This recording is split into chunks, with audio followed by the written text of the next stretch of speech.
Bakit maraming prayers na parang walang talab?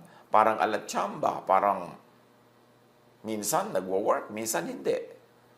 Pag-aralan nating mabuti. Kasi ang nagturo ay si Jesus. The revelation of God, the image of the invisible God, the revelation of God's truth. Basahin natin muli at suriin. Prayer according to Jesus. Matthew 6:5. And when you pray, do not be like the hypocrites, for they love to pray standing in the synagogues and on the street corners to be seen by others. Truly I tell you, they have received their reward in full.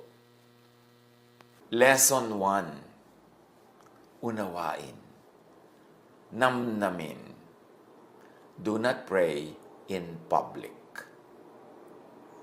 Pero sasabihin natin, pero di ba, nakasanayan na natin yan. Di ba ganyan ang example ng iba? Di ba ganito? Di ba? Bahala kayo. Pero si Jesus sabi niya, do not pray in public. Or, kung hindi mo maiwasan o naging kaugalian na at hindi mo matanggal-tanggal, minimize praying in public. Huwag madalas, huwag maraming beses. O kaya, minimize the public.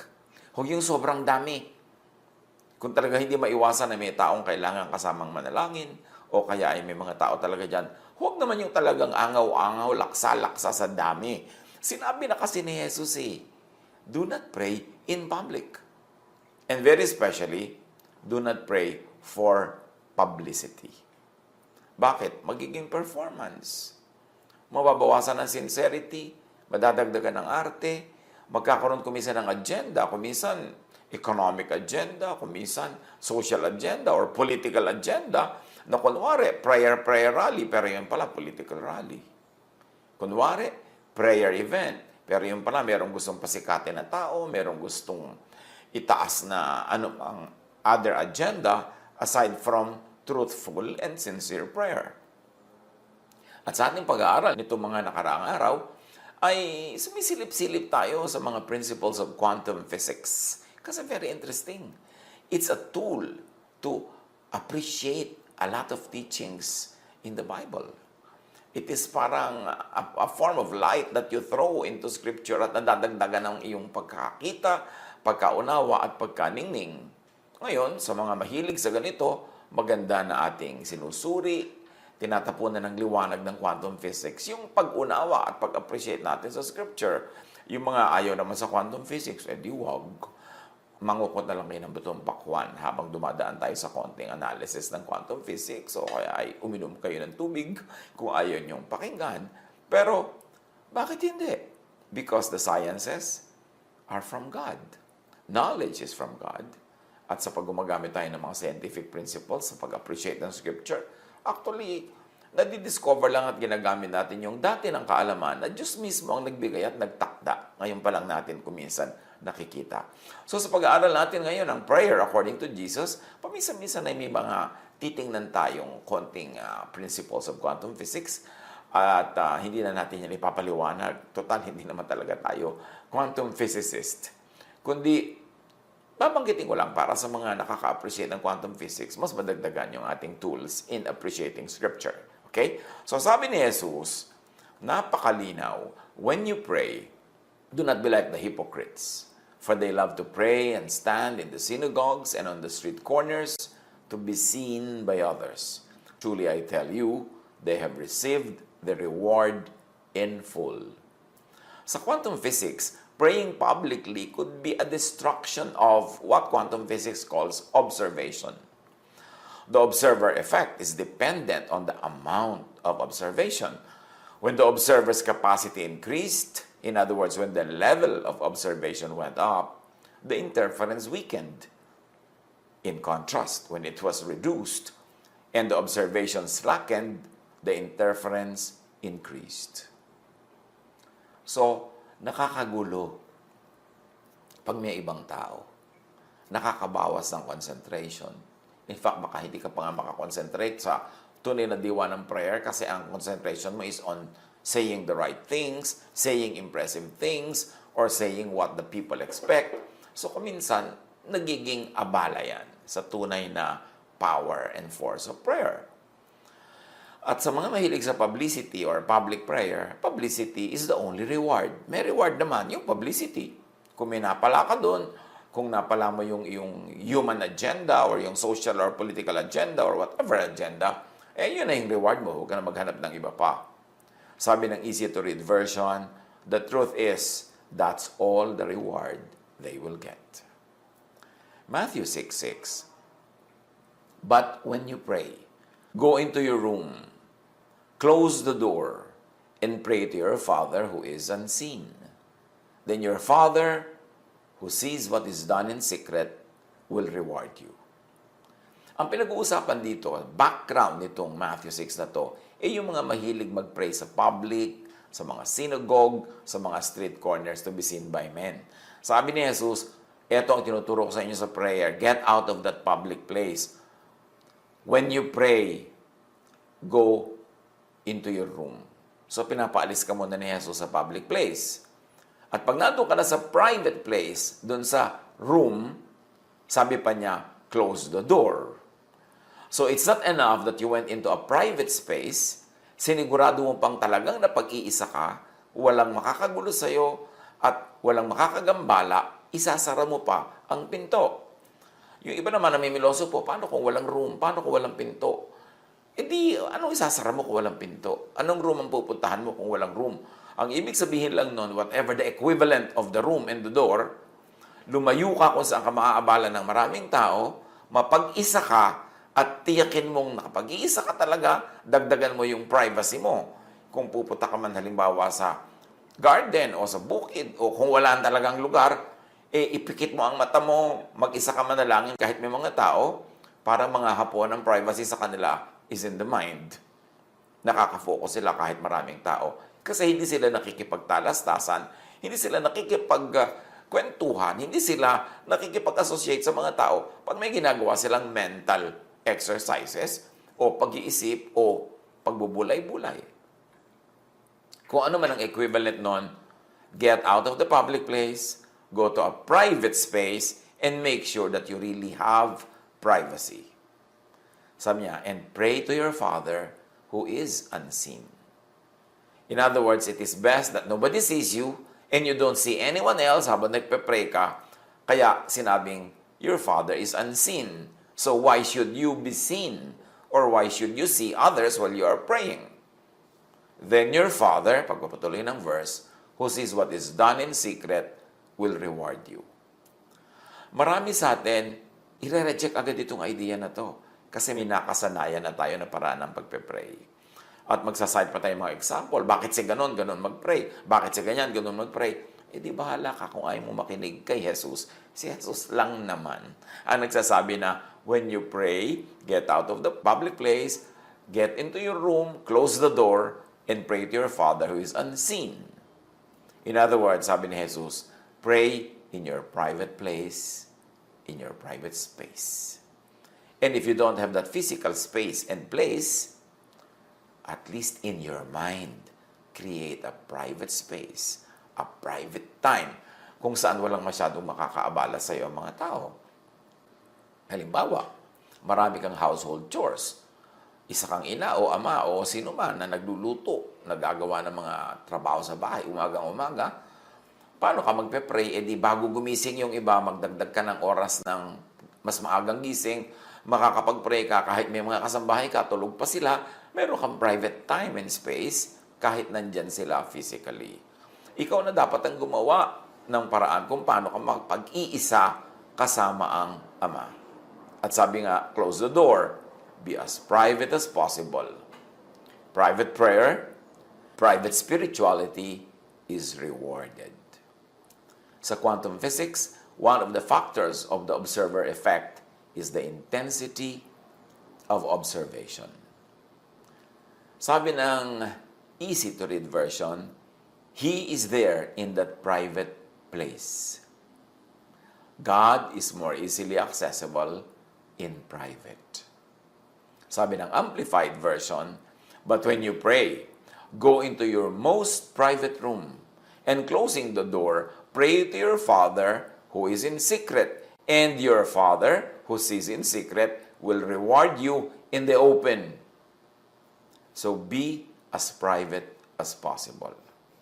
Secret prayer is rewarded openly, publicly. In other words, makikita ng lahat ang sagot ng Diyos sa iyo, ang gantimpala sa iyo, makikita ng lahat. Pero kailangan hindi nila nakikita yung pananalangin mo. Hindi ka nila nakikita, hindi mo sila nakikita. Si Jesus ang may turo niyan. Yung gusto makipag-argue, kay Jesus kayo makipag-argue, huwag sa akin. Isa lang akong hamak na nag-e-echo, nagse-share ng turo ni Jesus. Hindi ko yan turo. Turo yan ni Jesus. It's up to you. Kung gusto mo ipagpilitan yung nakasanayan mong pagpe-pray. Matthew 6:7, sa pagpapatuloy ng turo ni Jesus, how to pray. And when you pray, do not keep on babbling like pagans, for they think they will be heard because of their many words. Do not pray like unbelievers who make up with more words for lack or deficiency in knowledge of God, in faith in God. So, in other words, sabi ni Jesus, when you pray, don't use many words. Don't use more words than needed or necessary. Nangyayari ba yan sa atin? Lalo pag public prayer, pag may audience, pag may nakikinig, pag may kongregasyon, pag may mga angaw-angaw na mga tao sa isang malaking-malaking park or auditorium, nangyayari ba yang do not pray with many words? Hindi ba ang tendency nga? Lalong humahaba, lalong dumadami ang sinasabi, nagiging mas dramatic, kumpleto sa drama mga prayer pag may audience. Kahit sa quantum physics, sinasabi, observation equals measurement, prediction, and expectation. You have to extract information from the system to affect it. Anong kinalaman ng lengthy prayers? Lengthy prayers could distract your thoughts as to what you are really expecting. Minsan sa kahabaan ng mga dasal, nakalimutan na rin nung nagdadasal ko, ano ba talaga pinagdarasal niya? Ano ba talaga ang mahalaga? Kasi kung saan-saan na nakarating. Minsan nga, pagpe-pray lang yung pagkain, nakarating na hanggang sa lahat ng food production sa Africa at sa India, yung prayer. Kasi ang dami-daming sinasabi. Sabi, let your words be few. Sabi ng easy-to-read version, and when you pray, don't be like the people who don't know God. They say the same things again and again. They think that if they say it enough, their God will hear them. They mistakenly think that reward is in volume of prayer. Huwag daw tularan ng mga tunay na hindi nakakapakilala sa Diyos. Naakala nila nadadaan sa dami ng salita, sa haba ng dasal, sa drama. Do not be repetitious for merit. Hindi mali na mag-ulit ng prayer kung talagang marubdob sa yung dibdib, talagang gusto mong ulitin dahil sincere ka sa pag-ulit. Ang point dito, huwag mong ulitin just for the sake ng iniisip mo na sa kadamihan ng ulit, nagka-point ka na tuloy, maririnig na yung prayer mo. Hindi ipinagbabawal na ulitin kung sincere. Ang sinasabi, huwag mong ulitin ng ulitin, thinking na sa kauulit mo, nagkaka-points ka. The CEV, when you pray, don't talk on and on as people who don't know God. They think God likes to hear long prayers. In other words, they mistakenly think that God likes to hear long prayers. God doesn't. So do not make long prayers. Pag ipinilit mo pa rin yan, ay kay Jesus ka na lamang makipag-uusap. Kasi siya ang may sabi niyan, hindi naman ako, inuulit ko lang. In other words, make short prayers. How do you make short prayers? Pwedeng use short sentences, use short words, use less words. Sino bang may sabi na kailangan mo mag-pray in complete sentences? Well, pag may public, pag may ibang nakikinig, baka hindi maintindihan ang prayer mo kung hindi mo i-complete ang sentence, so kailangan complete. Kaya nga sabi, huwag ka na mag-pray in public, mag-pray ka in private, you don't even need to complete the sentences. Why not? Because God knows what you need before you ask Him. Hindi mo na kailangan maging conscious kung tama ang tenses mo, ang agreement ng subject and predicate. Hindi mo na kailangan isipin kung nakaka-impress ba, malinaw ba, maganda ba ang dating ng prayer mo. Kasi walang tao, natatanggal yung kailangan mag-perform. And make short prayers. Sa quantum physics, the observer effect is affected by the focus, by the intensity of observation. Parang laser light. Nakafocus, nakakahiwa. Think, say only main words or ideas. This is already our interpretation. Bahala kayo kung paano nyo i-interpret yung make short prayers. But I think that to make short prayers, you should think or say only the main words or ideas. Pray with words or ideas only. Not even with phrases, not with sentences, and definitely not with paragraphs. And very, very definitely, not with long paragraphs. Kaya pinaka-unpopular ko minsan sa church event yung prayer meeting eh. Because many people, in their honesty, will say they find it boring. Kasi hindi boring makipag-usap sa Diyos. Pero boring makinig sa isang prayer leader na talagang parang talumpati ng 3 chapters ng No Limit Tangere ang haba ng prayer niya. Boring na makinig sa kung ano-ano mga paligoy-ligoy at mga mabulaklak na salita ng prayer leader. Kaya sabi, huwag na lang public para hindi kailangang ayusin, pagandahan, habaan para sa consumption ng audience. Sa quantum physics, sinasabi in quantum mechanics, the observer and the system being observed became mysteriously linked so that the results of any observation seem to be determined in part by actual choices made by the observer. Choices equals measurement, prediction, expectation, and action. Sabi ng Matthew 6:8, do not be like them. Si Jesus ang nagsasabi nito ha. Sabi niya, huwag kayong maging katulad ng mga unbelievers pagka nagpe-pray na ang dami-daming salita, pinaparami, paulit-ulit. They think they will have points by making lengthy prayers. Do not be like them. For your Father knows what you need before you ask Him. Anong ibig sabihin nito? That your Father knows what you need before you ask Him. Do not pray to inform God. Kasi alam na ng God.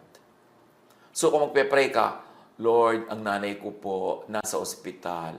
Kailangan niya po ng blood type B. Kailangan niya po ng pera pambayad. Ang tatay ko po hirap na sa paghahanap buhay. Kami po ay walang makain. Wala po kami pera na pambayad.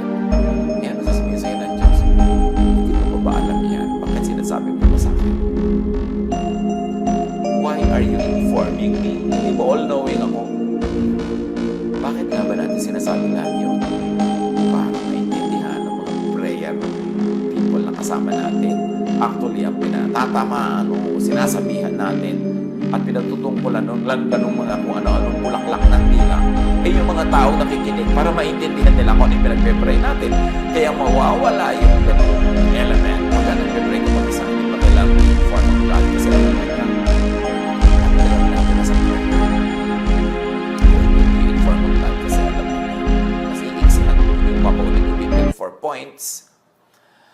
Sabi ng quantum physics law, yung law of superimposition, all possible outcomes of the system are superimposed into each other. Observation will force the system into one definite outcome. So God knows all the possibilities already. You just have to pick which one you want to manifest. Alam ng Diyos ang sitwasyon. Alam ng Diyos ang lahat ng pwedeng kahinatnan ng anumang gawin mo. So, piliin mo sa prayer kung anong kahihinatnan ang pinakagusto mo at yun ang sabihin mo sa Diyos. Go straight to the point, walang maraming bulaklak, hindi mo na siya kailangang i-inform at hindi mo kailangang ulit-ulitin at hindi mo kailangan ng long paragraphs, long sentences kasi alam na niya. Ang kailangan lang sa isip mo, sa puso mo, sabihin mo sa Kanya, kailangan maging thought. At yung thought mas clear, mas focused kung konti lang ang words. hindi pagkarami-raming dekorasyon. In other words, God already laid out all the possibilities. You just have to pick which one you like to manifest and you pray for it. You tell God about it. Magkaroon ng correspondence ang iyong mind with the mind of God, ang iyong spirit with the Spirit of God, connected with a few words. Powerful words, focused words, walang distraction, walang nakakagulo, walang ibang tao, walang kailangan pagpaliwanagan, napaka-sincere, powerful. It will ensure that your prayer is heard. So, gunitain natin, alalahanin, ulitin natin yung Matthew 6:5-8. Sabi ni Jesus, "And when you pray, do not be like the hypocrites, for they love to pray standing in the synagogues and on the street corners to be seen by others." So, huwag daw sa public. Ngayon, kung sasabihin mo, sincere naman ako, hindi naman ako hypocrite. So, pwede ba sa public? Kaya sincere ka, kaya hindi ka sincere. Sabi ni Jesus, not in public. Kung pagpipilitan mo, bahala ka dyan. Pero ang sabi ni Jesus, don't be like them. Don't be in public. At sabi pa niya, truly I tell you, they have received the reward in full. So, may reward naman daw yung sin in public. Nagkakaroon sila ng publicity. Or, who knows, part din ng reward is meron silang ibang natatanggap. Meron ding nakakarating sa kanilang blessing. Pero, hindi kumpleto, hindi marami. Dahil sabi ni Jesus, but when you pray, go into your room. Go to a private place.